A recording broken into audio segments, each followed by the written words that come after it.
I welcome everybody at the Stakeholder Roundtable of the Support for the Digital Transformation of Hungarian Higher Education. My name is Dr. Sinóros-Szabó, and I'm representing the Ministry for Innovation and Technology.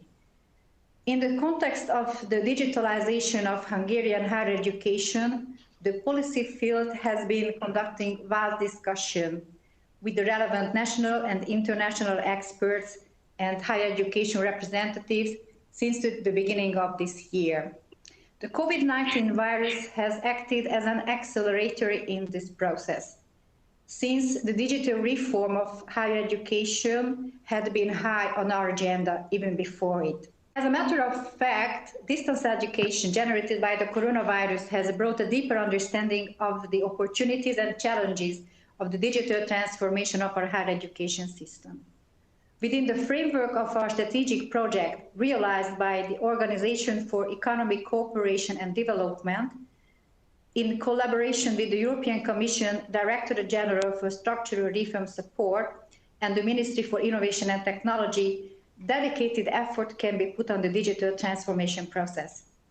On the 8th of September, we had an opening webinar of the Support for the Digital Transformation of Hungarian Higher Education project.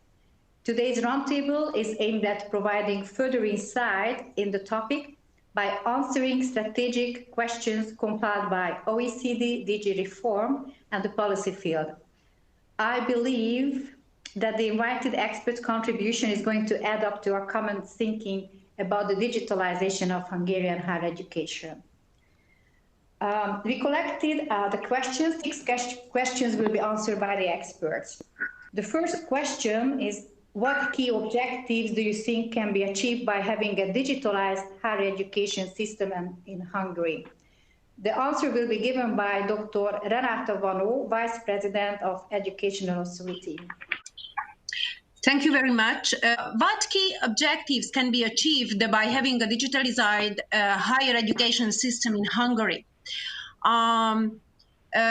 We checked the Hungarian midterm higher education strategy, and according to our opinion, going from objective to objective, I would like to highlight what we do think that relates to our topic.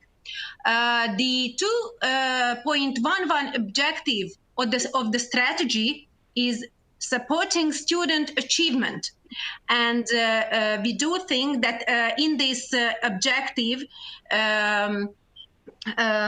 relates to our topic, and higher education institutions will need to actively support their students to successfully complete their training, with special regard to certain students' population, like students with impairment or Roma students. The objective 2.12 in the strategy is creating an education system that ensures equal opportunities, social advancement, and broad access. This objective also relates our topic, and we do think that making investments to facilitate the distance education possibilities and learning of, for example, female students, and to implement child-friendly solution in establishments will help to achieve this goal. And we also do see that higher education institutions took steps to achieve this objective. The 2.1.4 objective of the strategy, like as making scientific postgraduate specialization programs more flexible, so that higher education institutions will be the location of lifelong learning. This objective is also relates to our topic. And these forms of training need to be widely introduced more widely introduced as for example, now. It is necessary to establish distant education forms of training that are more flexible and better meet the needs of employers and employees. But I do think that in this point, also higher education institutions already achieved quite results. And also part of these objectives, increasing the share of content that is available in a digital form or online, and expanding the range of online forms of training and courses, make it possible to acquire knowledge modules or specific knowledge or skills. So digitalization is a key measure to extend accessibility and make lifelong learning more available. And that is the 2.4 objective of the strategy, which I would highlight. This objective is teaching methodology used in higher education in the field of education innovation should be centered on practice and student work. First of all, I would like to highlight, which we talked about 2 days ago with the colleagues from the OECD and Mrs. Csepe, that first of all, train the trainers. It is very, very important because support is needed for the development of digital teaching materials and preparation and sensitization of the teaching staff. Change in teaching methodology need to be taught widely among the trainers. And as well, online teaching forms, courses are more and more widely available, should be more and more widely available, which allow to acquisition of modular knowledge or special knowledge and skills. And we were thinking about other possible priorities to achieve these key objectives. One is improving the quality of higher education. In this topic, production of up-to-date information content and wide access, curriculum content, library networks, content accessible by mobile devices is necessary. Expanding educational content produced in electronic form in with national coordination. And also supporting the coordinated digitalization of traditional valuable textbooks, journals, and educational materials can be a goal. Also, creating a targeted and value service environment for self-produced or acquired educational materials for students in the context of institutional development. Also, supporting the dissemination of research results using increasingly diverse channels of scientific communication. Maybe it is supported or used, but we do not have too much information about this topic. And also improving the management, publication, and preservation of research data is necessary. And maybe it is just a slight recommendation from our side, but there are maybe other suggested objectives which are currently not in the strategy, but it can be discussed. For example, within 5 years, at least 30% or some kind of percent of study programs in Hungarian higher education should be available also in fully digital form. and at least 50% of the study programs should be launched in hybrid form. Of course, pandemic situation accelerate these forms, but there are not certain objectives and percentage set in this from this point of view. And also, in the long run, the goal is to create digital accessibility to all study programs where it is feasible, of course. And probably in the frame of this project, education ministry will think about measures, and OECD will think about measures as well. These measures and priorities we suggest. Time frame and expanded learning outcomes of digital programs should be regulated accordingly. As well as support is needed for the development of digital teaching materials, but I mentioned above that train the trainers, and preparation and sensitization of the teaching staff. And maybe central support should be available to facilitate digital access for disadvantaged students, as well as to expand their digital competences. And there might be benefits, and expected benefits are the widening accessibility for disadvantaged student population, maybe cheaper and more flexible participation, less travel and need for accommodation. Maybe it might reduce dropout. We will see, we do not know yet. Cheaper and more efficient and more streamlined higher education institutions, less infrastructure and facility needed, number of teaching staff poses no limit, and financial and human resources can be reallocated. As well, further expected benefits. Knowledge distribution becomes fairer and more accessible. New teaching methods are more widely introduced among professors, and maybe more climate-friendly institutions will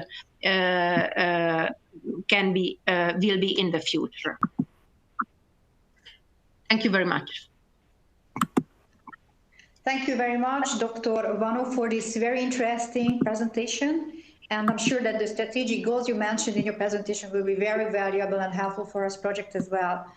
Thank you that you highlighted that actually Hungarian higher education has already achieved some digital results. So we're not going to start from zero ground.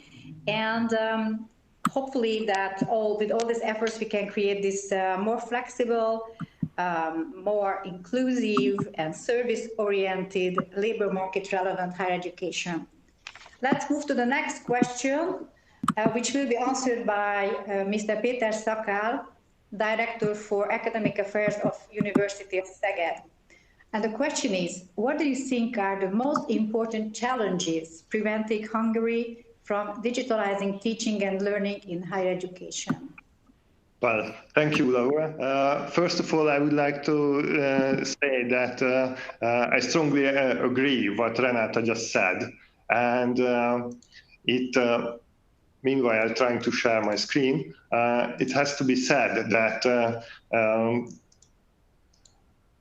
challenges preventing Hungary from digitalization is a tough question because there are so many. And when I started to prepare this roundtable, Video Killed the Radio Star were playing in the radio from the Buggles. And I had to remember myself that living and working have been changed in the last decades. The length of the career has become longer, the average tenure in a job has become shorter, and the half-life of the learned skills have become shorter as well. The few slides are quotes from the greater analysis made by the Stanford University about the challenges of the higher education, and I think they represent global trends. For instance, it contains that students in the future university will receive lifetime learning opportunities instead of college education front-loaded at the beginning of the adulthood. The education will be paced, personalized, and adaptive and calibrated. The new spaces will be created for reflection and professor-student learning. Skill development became the foundation instead of knowledge within a particular discipline. They also forecast that departments will be transformed into competency hubs. And students will pursue meaning and impact through studies and projects as opposite to declared majors without an exact reason. To engage students became a new task, a new approach for universities, where our role towards from the simple source of knowledge to mentor, to skill developer, or to a personal coach. In this changing environment, our terms are often mingled and confused. We are speaking about online teaching, distance learning, and MOOC. And online teaching is no more than a tool set or a platform. And there's a great opposition between distance learning and MOOC. MOOC is massive, open for all, available all the time, on the contrary to distance learning, which is exclusive, closed from the public, and only available with, through a long application process. The legal environment for higher education, however, is quite the opposite. We had an ambitious, precise legal regulation for distance learning, but there is only a limited experience with the MOOC. Video Killed the Radio Star was the first music video shown on MTV in the US, airing on the 1st of August 1981. COVID-19 boosted the changes in 2020 and probably killed the traditional teaching in higher education. We are online, we are hybrid, we are transforming. And that is probably the greatest challenge. And if there can be only one request from the authority or from this project, it would be that please construct a sandbox of legal environment for higher education institutes where we will be able to experiment with MOOCs and other new technologies. Thank you. Thank you, Mr. Szakál. I really liked your comparison of COVID-19 and the radio song. I really hope that COVID-19 did not kill the traditional education, but reboost and revitalize traditional higher education. And you're perfectly right that the changing environment requires new skills from all of us, not just from the students, but from teachers and policy field and experts as well. The next question is going to find a connection between digitalization and internationalization. The question is, in what concrete ways can digitalization strengthen the internationalization of Hungarian higher education? The answer will be given by Dr. Márton Beke, Deputy Head of the Higher Education Unit of Tempus Public Foundation. Thank you very much. So I've created or drawn a circle of what is the career path or the mobility path of students coming into the country or going out from Hungary. And we try to check where are the opportunities or what are the opportunities where digitalization can or what digitalization can bring into the system. So if you start from marketing and recruitment, I mean also country marketing as well, the situation, even the COVID situation, but the digital leap has brought a number of new opportunities by the virtual fairs that many organizations and institutions are organizing, because it brings us the possibility to reach new target groups, those students or researchers who otherwise couldn't be able to visit those fairs and to get acquainted with our country. As the colleagues who are working in that field report already, that it's a new opportunity. So here again, it's very important that we have the appropriate platforms and the possibilities for those recruiting activities, and to try to find the most appropriate and most successful methodologies and channels for that. So here I would highlight as well, at other places as well, it brings us new aspects of inclusion and equity.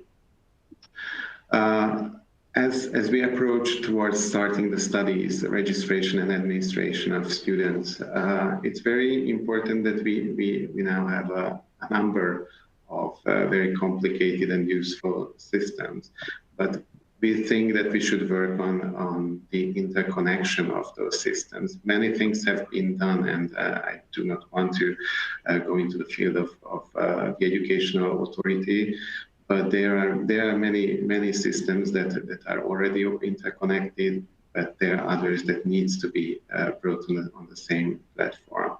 So why is that important? Because if we are going to have those data and the statistics, for example, we can more properly focus on the obstacles of mobility, how we should get rid of those obstacles, and we can make, or the stakeholders in the institutions can create or can bring more evidence-based decisions on their strategies, on their internationalization activities. Very shortly, I need to mention that we find very useful the initiatives of the European Union on the European student card, on the electronic European ID, that will bring a number of new opportunities, even for Hungarian institutions, students, researchers, teachers, administrative staff as well, and also the online learning agreement and the extended version of that, the Erasmus without paper activities. So we are happy to join, and we are happy to support the Hungarian institutions in the transfer to this system, which is really here in front of us. So again, it's very important that those systems that I mentioned should be linked together, and should be linked to national systems that are really quite elaborate. So we again see that the Neptune system, which is the students' registration system in most of the Hungarian universities, that it should be also as much as possible internationalized. Everything should be translated, or is already translated into English and other languages. But I think the higher education information system, the FEAR database, is a source of data that is very useful to be used for internationalization. The graduate tracking system and the integrated administrative databases that the Education Authority has been working strongly on. That is now, for those of you who might not know, that it's already connected with the Tax Authority and many organizations. It's a very useful database for us as well. The next slide, please. Here again, I'm staying with students' mobility.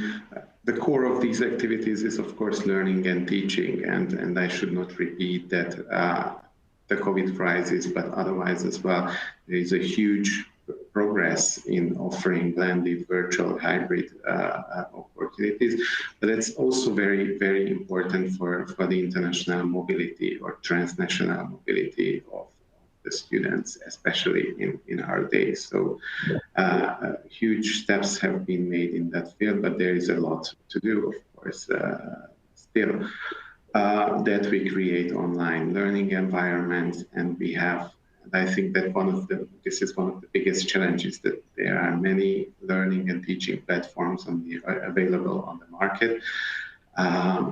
Maybe the challenge is that there are too many, so of course, a market niche still, but those initiatives are growing. And here in Europe, I think we need common joint platforms that each and every student in the European higher education area or education area can use. I would also highlight from the aspect of inclusion as well, we find very important that the internationalization at home activities should be reinforced because obviously not everyone will be able to travel abroad. For those, it's a good opportunity to internationalize the curriculum and offer those services at home. I just mentioned the European Universities Initiative. I think it's also boosting the creation of joint campuses, but also virtual campuses, because in this situation that we are in, those pilot projects are trying to find those opportunities as much as possible.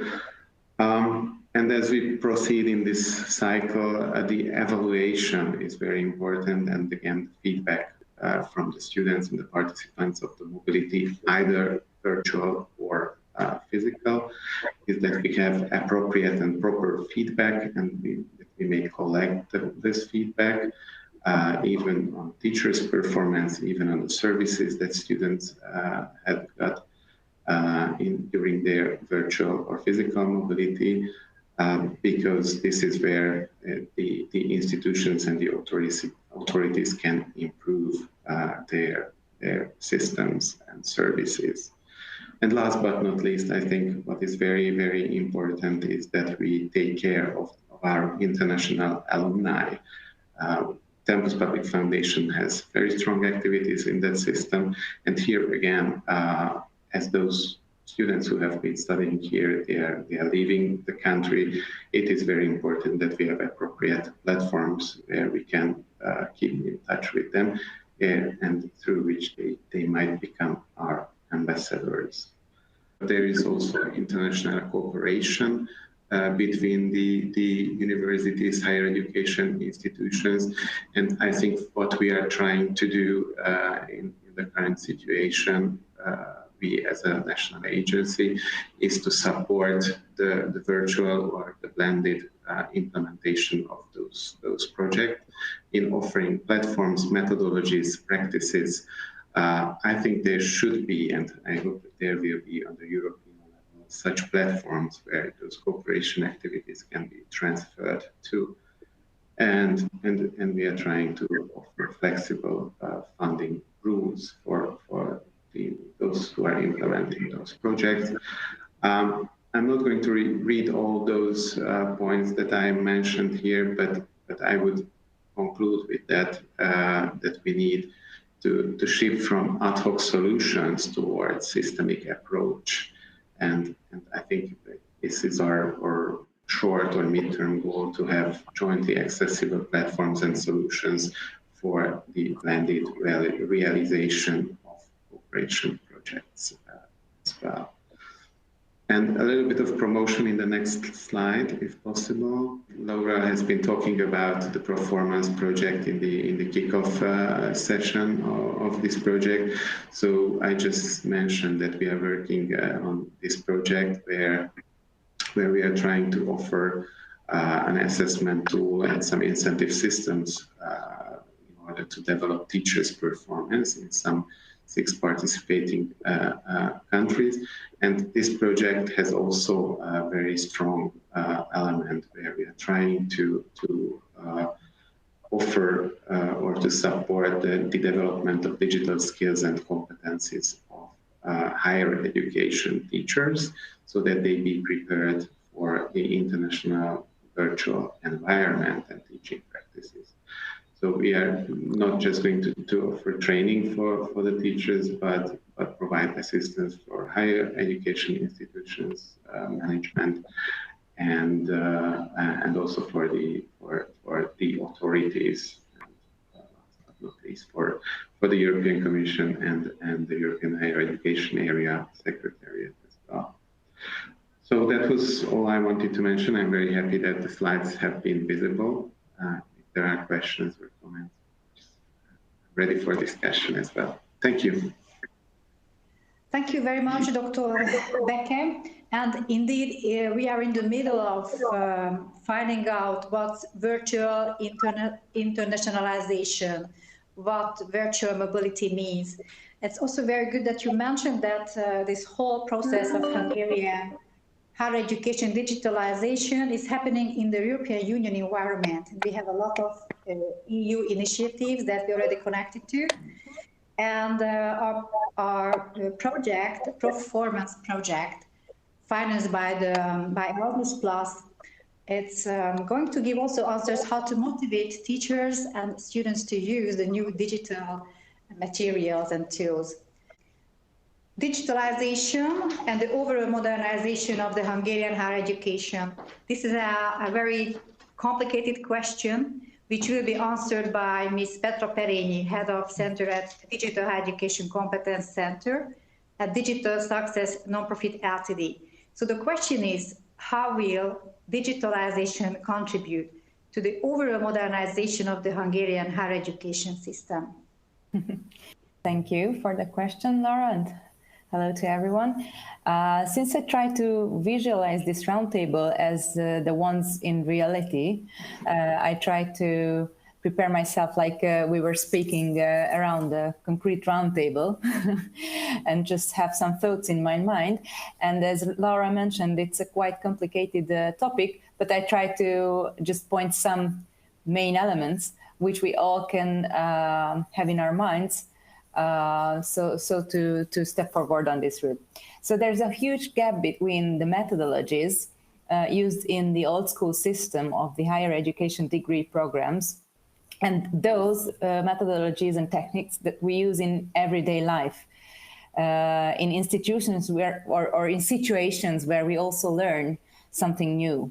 So this is something which is a very big distance between the everyday life and the higher educational era. And by means of digitalization, the whole higher education system will get closer to the times of the 21st century, I guess, in all aspects. So it means not only the teaching and learning themselves, but which are, of course, the gist of the university life, but all arrangements of the students that they have to do from the very beginning until the end, from the enrollment to the final exams, including, of course, campus life too.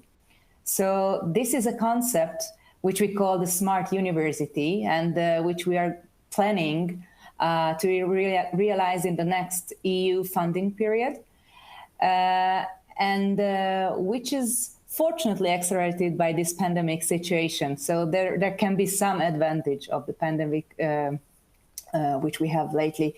So so we are glad about that circumstances. More flexible university, which is a result, of course, also of the digitalization, will be able to react to the needs of the labor market in a better way, and which is crucial in our lives because we see that it's even more needed than before due to the labor market situation and the number of the students enrolling to the higher education institutions, so that we have to find the link between these sectors and to find the role in a modern university, with a modern university in these times of our days.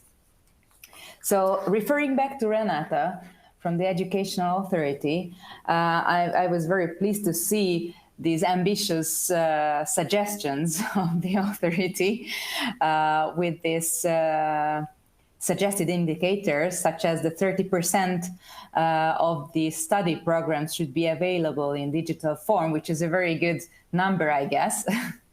And I'm pleased to see that.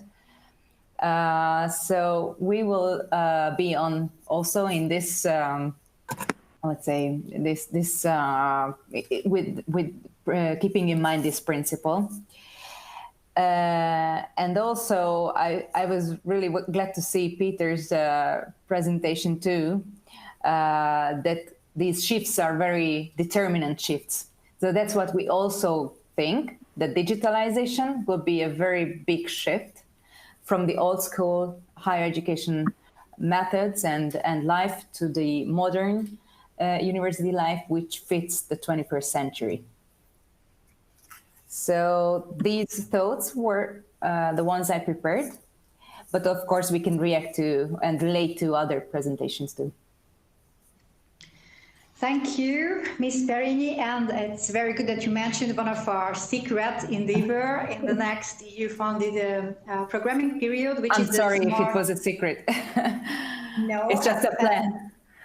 Yeah, it's under planning, and it's going to be a very important project for all of us. It's, as you mentioned, the smart universities. It's a concept that's going to be invented by all the stakeholders. And this strategic project by OECD and the European Commission and the Ministry for Innovation and Technology is going to have a lot of input for our smart university project.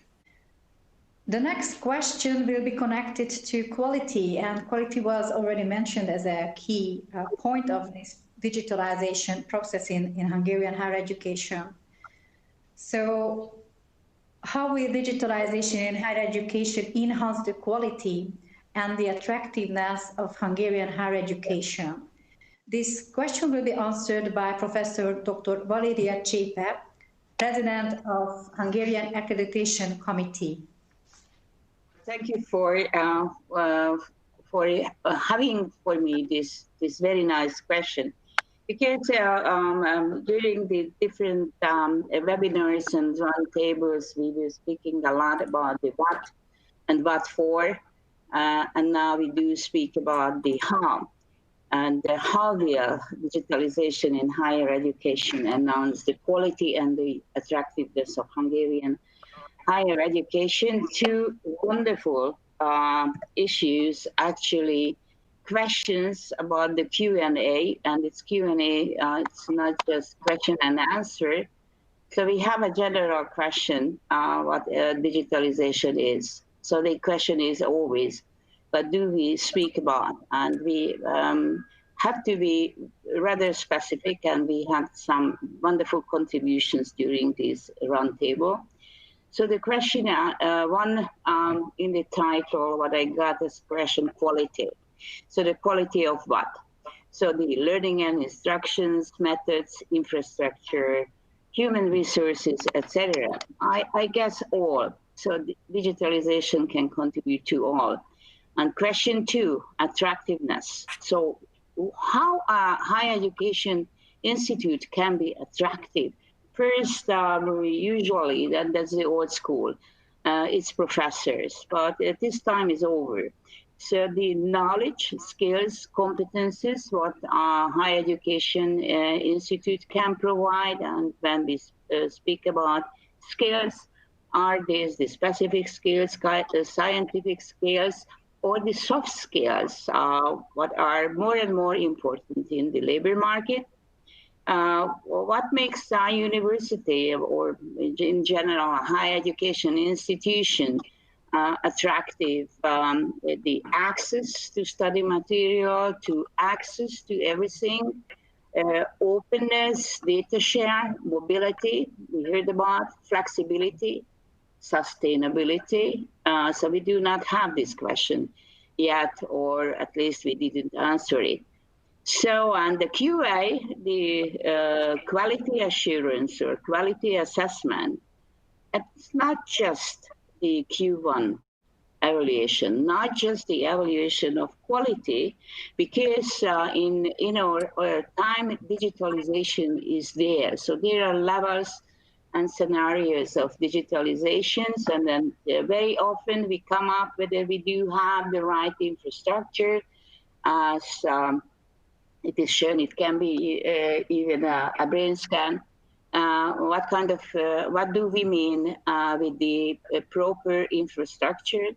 What do we mean with a proper learning management system? And what on the student level is very important, and it's the how, the method. So the how digitalization in the teaching methods, the methods of education, training, competence acquisition, how they are very important. So the old school is over. Just to go to a lecture room and to have the presentations, and not just because we learned a lot during the COVID pandemic, but so there are models where we can rotate the stations, so the classroom, lecture room, etc., laboratory, and flipped classroom model, individual rotation model. But how we go further with the flex model, for example, then the digitalization of the support of the traditional teaching, and the teacher role is changing as well, or a much more independent, individual, free level. So the self-blend model, and in some professions like in engineering, the enriched virtual model.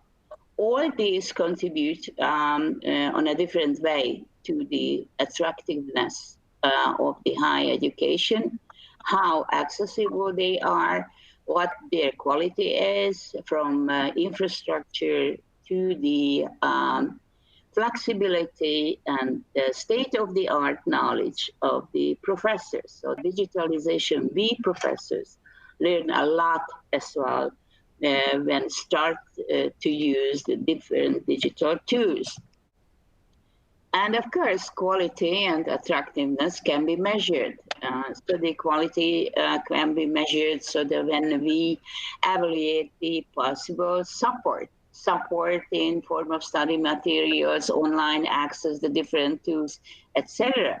The learning outcome can be measured in form of skills, in form of professional development, and attractiveness of university can be measured, the number of students enrolled or the brain gain of the university via students within the country or from abroad, and the same is valid for the staff. And it's very important, the human resources development. So digitalization can contribute to all of this, and digitalization should be a part of all of this. And the question arises, for example, so that when we switch to the QA, so quality as assessment and quality assurance is the task of the higher education institution. So it's an inner task, and so that what we do at an agency is the evaluation and the feedback. So whether it's the good way they are going to go to have plans, how to contribute, how to develop, how to sustain what they reached. And this is very, very, very important. So all of this together make a higher education institute attractive. And in the 21st century, so by the end of the second decade, universities who do not go with the demands of students now and the labor market lose their attractiveness, and those who catch up so can have a very competitive role in the field. So, and in the European higher education area, so it's not new for the Ministry of Innovation and Technology, and not new for the Hungarian Accreditation Committee. So, for example, so the e-assessment analysis, so the authorship of e-assessment analysis, how can be trust-based, etc. So the European Association of the Quality Assurance Agencies, we have together a report on the e-learning. That's again a different form. And there is the microball, so the MIT is part of it, so ministry, not that MIT, the Ministry of Innovation and Technology, but some lovely name in English. So the qualification framework and to qualification framework belongs to the QA. So the members of the staff from HUG are working in this subcommittee. So how the ESG, the European Standards and Guidelines, should take into account in evaluation, so digitalization, e-learning, blended learning, etc. I don't go into detail. In the same time, we do a lot in online accreditation as well. And the other issue, how we can evaluate the contribution of digitalization to the quality and the attractiveness of higher education. And there are a lot of remarks on that it obstacle that how we can accredit online education. So our very strong opinion is that the online version of education is not necessarily accredited again, because the higher education institutions, they have their autonomy, and to switch the program into online or partly online, not to distance, it's a different story. So it doesn't need, because there are the very well-formed and shaped requirements of learning outcome and the training program and the qualification requirements. So high education can gain a lot, but it's an all-time development, not a sustainable development. Development and the sustainability of that, what we reached. And for this, we have just to evaluate, so our only task is just to evaluate the higher education institutions' internal quality assurance, their culture changing, which is based on objectivity, transparency, by giving feedback for further enhancement of attractiveness and quality through digitalization. Thank you for your attention. Thank you very much, Professor Péter. And the Hungarian Accreditation Committee has a great role in ensuring the quality of digital higher education as well. You mentioned two very important aspects. One is that the digital higher education should be measurable. And I think that this project with OECD and the European Commission is going to give a kind of answer to this question as well, because we're developing indicators how to measure digital readiness in higher education. And it's also very important that you mentioned the change again, that the system should change at the whole level, at multi-level. It's always very important to listen to the students, what they think, how they feel about the big changes in our higher education system. The next question is going to be answered by the students' representatives. The question is, by what means can it be guaranteed that digitalized higher education is still inclusive? And the answer will be given by Victoria Lillapato, Vice President for Foreign Affairs of Association of Hungarian PhD and DLA candidates, and Mr. László Murai, President of the National Union of Students in Hungary. Okay, thank you so much. We discussed with Victoria that I will start, and Victoria will follow me with more specific topics. So I would like to give a big thank you to the opportunity to be here and present the students' opinion about digitalized higher education. And I heard that in the previous presentations that very, very important statements were stated about the inclusivity of our higher education as well. It's very important because our organization's main and basic values contain that inclusivity in higher education is one of the most important aspects of our work, and we try to work towards to that goal. And we can see in this digitalized world of our higher education that inclusivity is a big part why we can see that digitalization in the higher education will be the future. As it's stated in previous presentations, one of the most important and main goals that we can have more classes, more universities that include totally digital courses as well for our students. And, with this pandemic, we can see that our university is capable to change. They are capable to innovate. They are capable to give good courses with high quality materials to our students.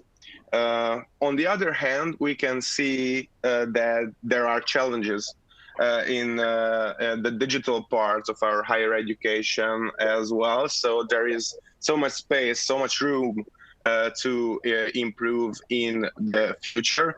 We can say that the equipment and the IT services and the IT background is sufficient to our students to participate in our higher education. We think that we have to focus on the quality of our higher education courses, contents and materials in order to it will be inclusive, excitement for our students, and have almost the same experience as in real life contact university life. So it will be a big challenge, but we can see as part of the Ministry of Innovation and Technology work and all the connecting organizations well, that the goals are clear. The aim is to provide a great high quality higher education in the digitalized world and times as well for the students. And we really hope that with our recommendations to improving the digital higher education, these aims, these goals can be achieved. Thank you so much.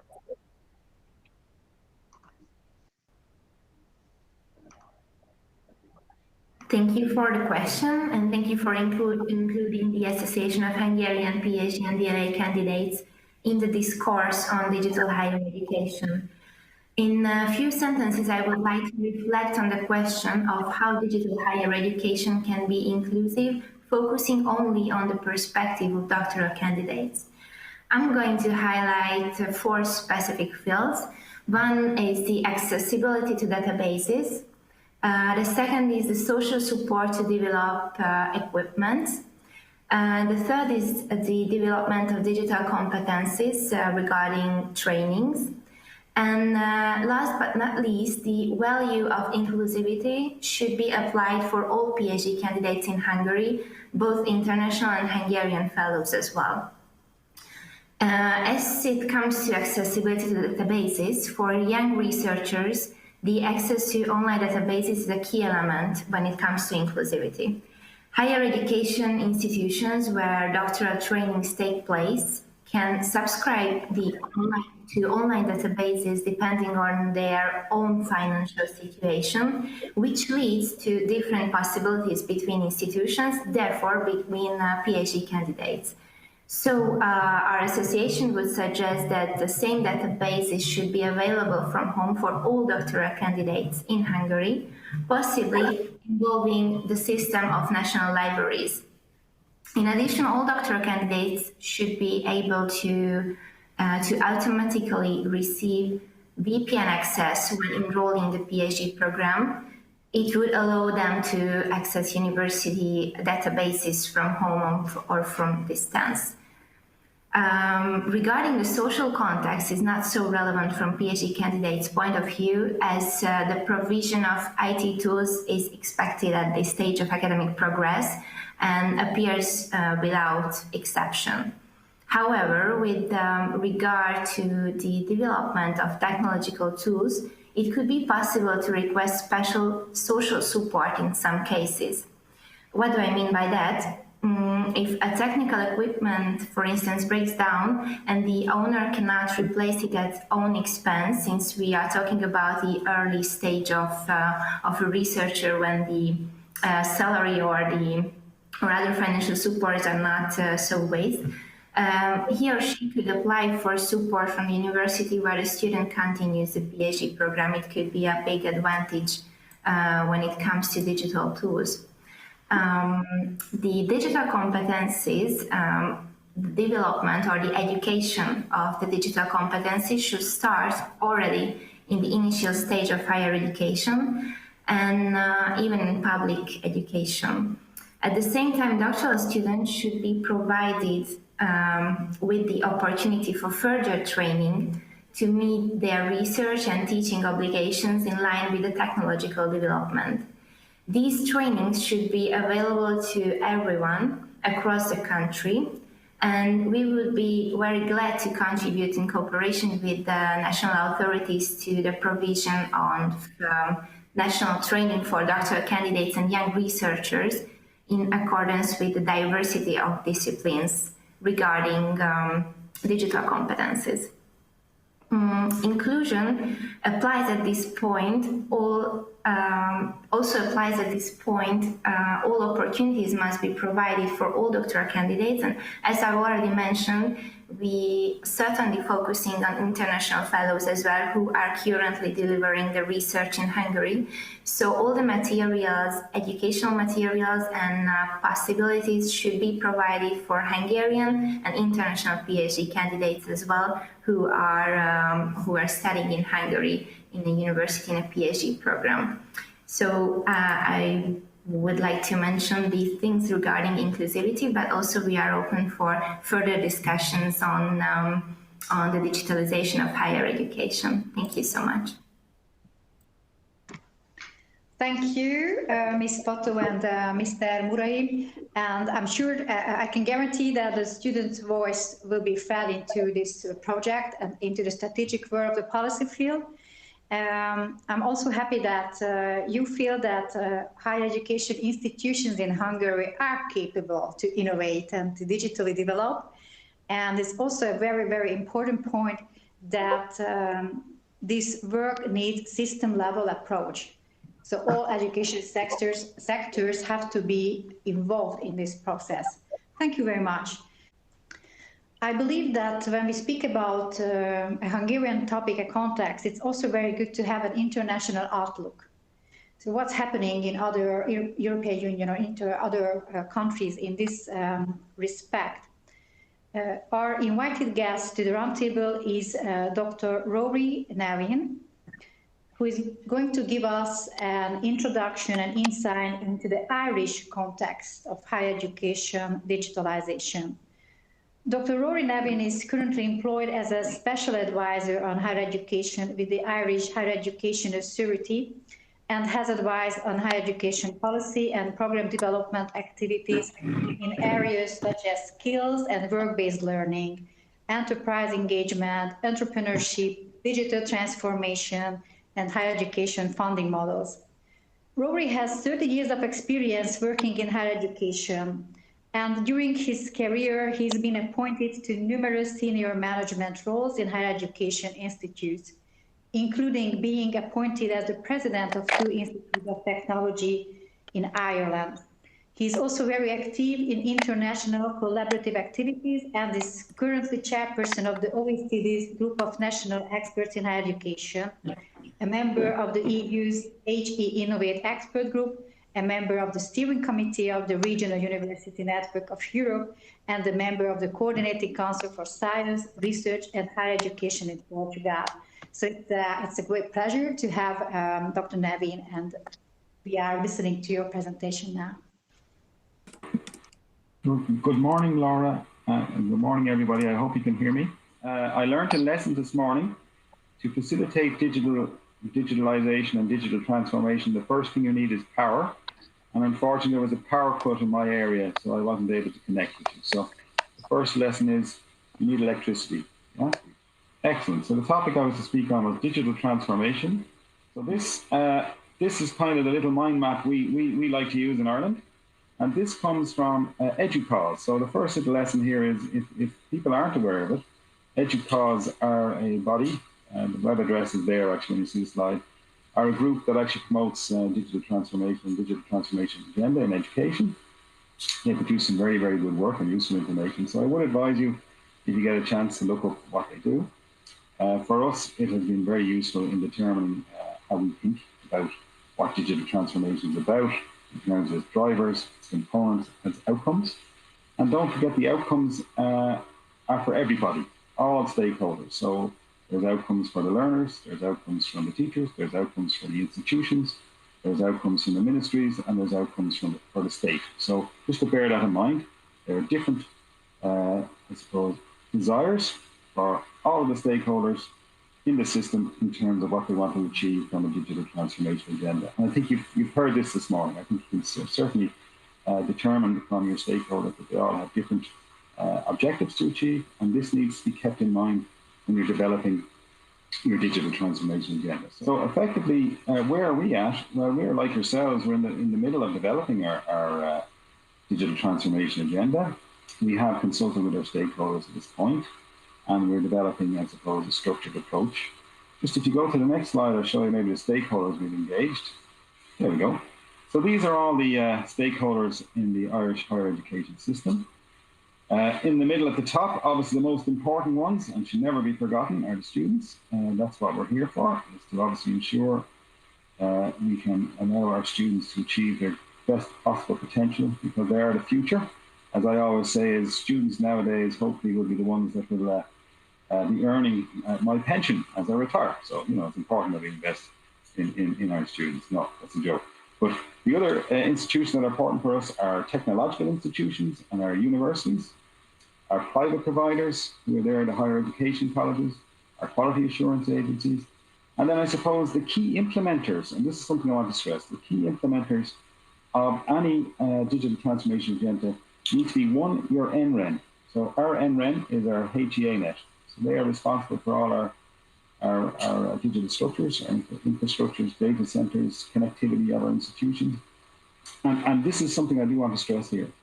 The starting point for any digital transformation agenda has to be an understanding of how well everyone can connect. So how digital ready are we? So how can you assure that students and staff can actually connect your digital system? It can be wonderful to have a digital plan and targets to actually ensure X percentage of a course is available in an online or blended format. But before you do that, you must make sure that your students can access the system and your staff can access the system. So obviously connectivity is essential. And here, having your NREN being responsible for that is important. The second step for us that was also important in terms of structures was having a teaching and learning forum. So we have a national teaching and learning forum, the bottom green box, and they are responsible for improving the teaching and learning practice activities of the academic staff in higher education in Ireland.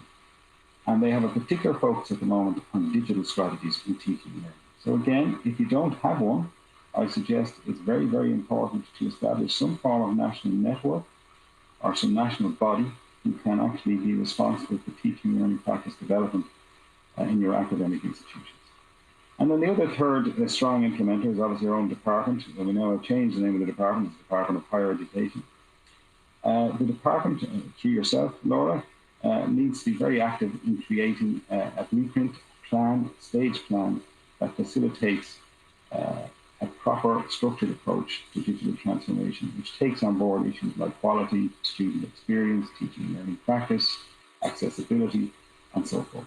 So from our perspective, we got some key feedback from our stakeholders, and what we got was that obviously, there needs to be a clear vision created, and that can only happen in consultation with stakeholders. And that's why I do compliment you on today's event. I think it will help inform your thinking, Laura, and I think the more interaction you can have with stakeholders in terms of the development of your plan and the various stages of it, it's to be welcome.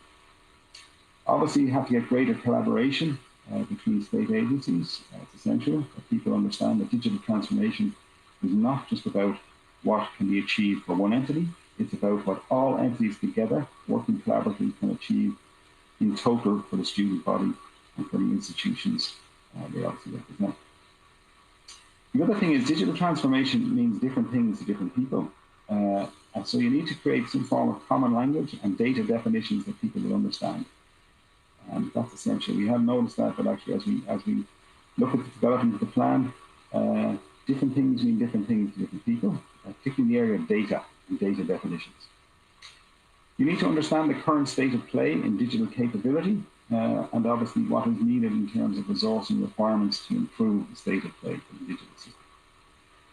And then you have to ensure there's alignment and connectivity of future systems. One thing we found is that in the absence of a structured national approach, higher education institutions and other agencies responsible for digital transformation would have developed their own ICT infrastructures and their own systems, and they now don't necessarily connect with each other.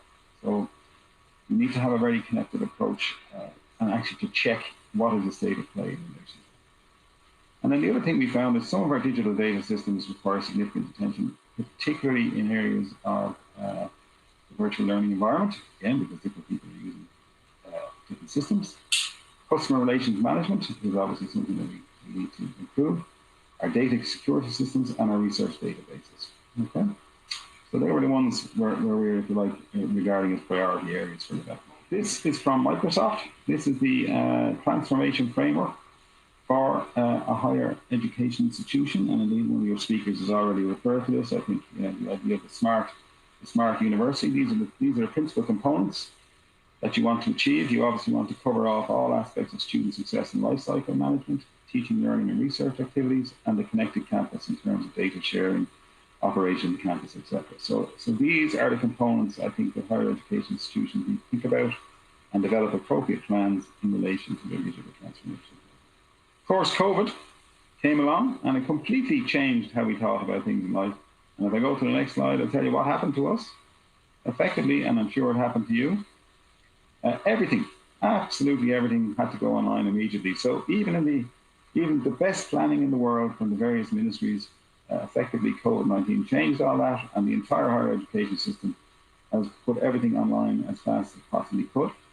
And in actual fact, in some ways, that has been very positive because it actually has put this digital transformation agenda to the very top, absolute top of prioritization in terms of the learning experience, in terms of operation of campuses, in terms of accessing data, and in terms of actually looking at how quality can be maintained in the delivery of higher education programs, but also in the operation and governance of higher education systems.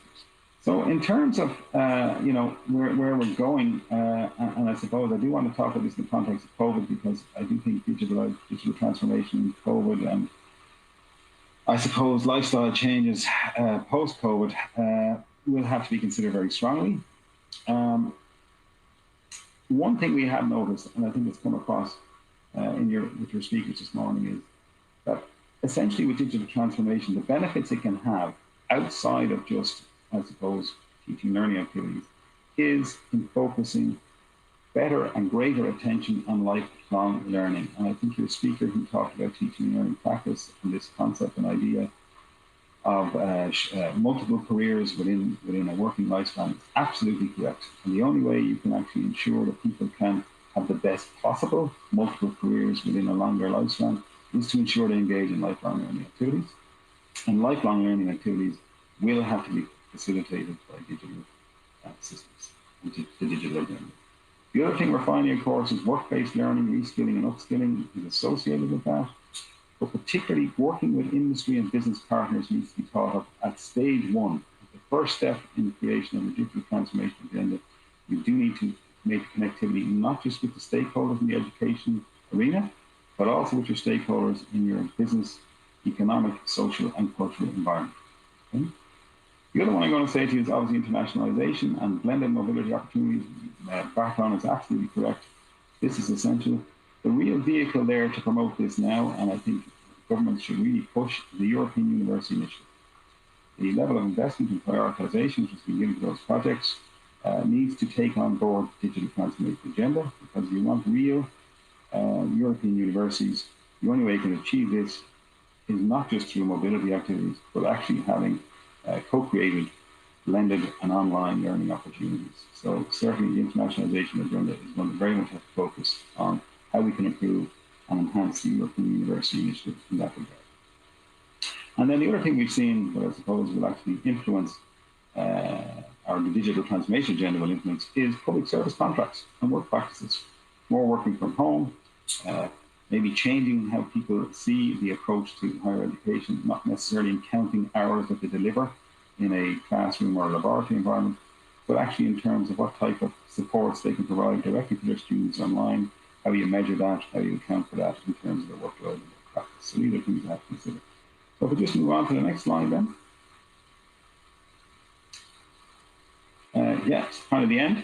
My comments, I just wanted to come back on some of the queries that people had before I just talked about the OCD webinar series. Just, I suppose, really to summarize what I would like to say is there are some basic steps I suppose you need to consider in terms of the building blocks for digital transformation framework and its implementation. First of all is ensuring connectivity and access by all stakeholders. And this needs to be the responsibility of your end-to-end. The second, obviously, if you don't have one, is to have some form of national teaching and learning centre which focuses on the digital agenda associated with teaching and learning practice, and also the development of staff and provision of supports for students in terms of digital online and blended learning activities. The third area, obviously, is to look at stakeholder engagement, to ensure that you have all stakeholders engaged in an appropriate way, and to get a better understanding of what they want to achieve from the digital transformation agenda. What is their vocabulary in this regard? The next point, I suppose, is to develop a structured approach and a structured plan. I don't think you can have a big bang approach. I think it has to be structured baby steps in the first instance, which focus on accessibility and moving to pilot-based programs. And then the other comments, I suppose, to make here, just to come back on a few of the questions, people did worry about student access in terms of being able to keep connected and ensuring that there is still inclusivity for students. And I think one way to ensure this is the use of social media platforms. And this is something maybe that older people like me don't fully appreciate, but social media is absolutely essential in the context of connectivity and inclusivity of students. And certainly that's something we are looking at in how we can build that into our digital transformation agenda. I think I have referenced, obviously, in terms of smart university, connecting your smart university concept as much as you can to the European University Initiative. I think in the quality assurance processes, I do think something will have to be considered on a European-wide basis in terms of actually simplifying quality assurance and indeed the transfer of credits across international boundaries as we go forward. So there are just some of the comments I want to get back to people. The final thing I'd like to say to you in the series, the first of which is going to be on digital transformation in higher education post-COVID world, and that's on the 29th of October, and we'll have speakers there from Holland, who are actually going to talk to us about their digital transformation agenda and what they're actually doing in implementation. We will have representatives from the Students' Union, we're going to have Europe, we're going to give us feedback on their most recent survey of student experience in the COVID-19 world, where they had to have their teaching and learning online, and we'll also have contributions from staff representatives who survey their staff in relation to their experience of going to a fully online or blended learning system. So that's really it. I don't want to say too much more. I can take a few questions. Unfortunately, I have to go in about 5-10 minutes. But Laura, as ever, if you want to contact me as you develop or roll out your framework, the digital transformation framework, you have the email and you have the telephone number. Okay, so thank you very much for listening to me, and I wish you every success in your endeavours going forward. And I'm quite sure, based on what I've seen this morning, that you will achieve what you want to. Thank you very much. Thank you very much, Dr. Navin. Your insights are really valuable for us, and thanks for the advice you gave us how to go on with the project and the digitalization process. What we can certainly copy from the Irish example, that we have to cooperate and collaborate, and digitalization is for everybody, for all stakeholders. I think this is a very strong message for all of us. And developing a common language, I also find is very, very important. So thank you very much, and thank you for offering your help. And if we can contact you in the future, it's very great to have such a wonderful international expert in our team. So now I would like to turn to our two other international experts. First, Ms. Patricia Mengio from OECD, lead analyst Can you please share us your insights on what you heard in the roundtable? Thanks very much, everyone, and to you especially for organizing this wonderful roundtable, and to all the stakeholders that share their time today to give us such interesting insights. So what I will say today is that you have highlighted the multidimensional nature of digitalizing higher education. And that's something that's true in Hungary, but also across the OECD. It's a highly complex endeavor that is in front of you. We're really happy to see sort of the understanding of the stakeholders around the system-wide nature of the change that's required, and that it needs to be done with a lot of care to ensure that it is the higher education system that results from a digitalized effort is sustainable, is flexible, and is inclusive. I will say that I think it's quite impressive that Hungarian higher education managed to address the pandemic by moving online so fast. But at the same time, what needs to be done now is the long-term vision, the sustainability, and the effectiveness of digitalizing higher education in Hungary. And I think this is really a double-edged sword. Digitalization has a lot of benefits, and you mentioned them in the presentations. It also has a number of risks, and mitigating those risks is really critical. We're talking about digital divides that may, expand. We're talking about how to ensure access in an effective way and to support the students and the teachers in a change and navigating a change that really may be quite new for a lot of them and not so easy to tackle. Now, through our discussions with you today and throughout this project, we are getting a better sense of the kinds of goals you want to achieve with digitalization. I think for us, a key message is that digitalization is a means to an end. It is not necessarily a means itself. So the key thing is to figure out what are the goals, what is the vision. And like Rory said, it's something that you need to engage all stakeholders to have a shared vision that people can actually get on board with. Now, like Dr. Chepe said, there's a vision that's important, and then it's about the how. And how are you going to go about this? And we understand you are looking at digitalization as a way to obtain flexible, personalized learning, as clear value for teachers and students. But then that is going to be about the policy framework, but also the culture in institutions, the practices in institutions. And there will be a need for really designing the right policy initiatives, the right framework, and the right incentives for all the players to see that digitalization can bring benefits to them. So like Rory said, I think I will emphasize that perhaps a big bang approach may not be the way you want to go, but rather think about carefully organized steps to be able to make progress in a way that can keep everybody engaged. So in terms of our work with you, we will help you with that. That's what we intend to do. Identify what are some of the policies that may be helpful, some of the careful steps you may want to take. And I will just emphasize as well the importance of monitoring the progress. And again, many of you discussed how you see our collaboration as helping you designing indicators. And indeed, this is something we want to pay quite a lot of attention to. And this is where we want to bring our expertise and the expertise of all the countries we're working with to help you figure out how to assess you're making progress. Is this progress in digitalization also helping you make progress in your bigger policy goals? So that's, for me, what I took from today is a lot of collaboration coming from all of the stakeholders in Hungary. And we're looking forward to continuing that collaboration and continuing to hear your input as we develop the project. So thanks again very much for inviting us today and for your insights.